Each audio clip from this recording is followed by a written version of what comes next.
Well, schools are officially on summer break, and that means people are spending more time outside, whether it be at the beach, the pool, or just going for a walk. But spending more time outside means more risk of sunburn. 41 NBC's Ariel Schiller tells us how you can enjoy the summer while staying safe from the sun.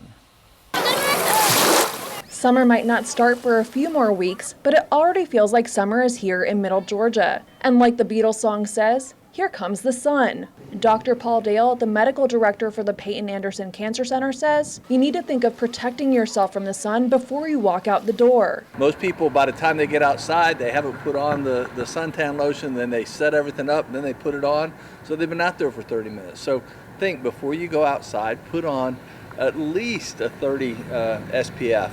Dr. David Kent is a dermatologist at Skincare Physicians of Georgia. He says just putting on sunscreen once isn't enough. You should be reapplying every 2 hours at least. Unless you're getting in and out of the water, and then the recommendation is for every hour.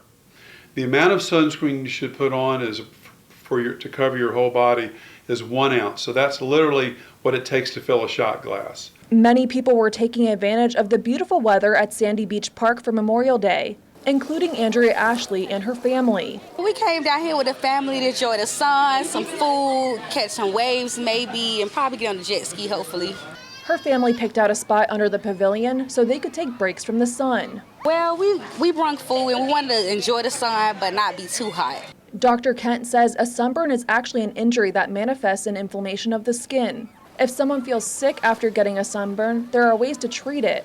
But he says most importantly, don't go out in the sun again until it's healed. You can actually take a non-steroidal like Motrin or Advil, and that can be very helpful.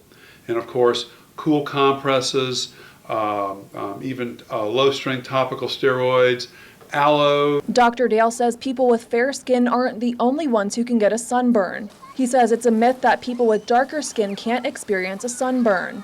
Even people with darker skin should be considerate of the sun and putting on some kind of sunscreen. Just because you have dark skin doesn't mean you can't get burnt. The doctors say following their tips can keep you from getting burnt this summer and keep you from having a higher risk of skin cancer. In Macon, Ariel Schiller, 41 NBC News. And according to Dr. Dell, getting just 3 sunburns in your lifetime significantly raises your risk of getting skin cancer. So be sure to apply sunscreen as much as possible this summer and throughout the year.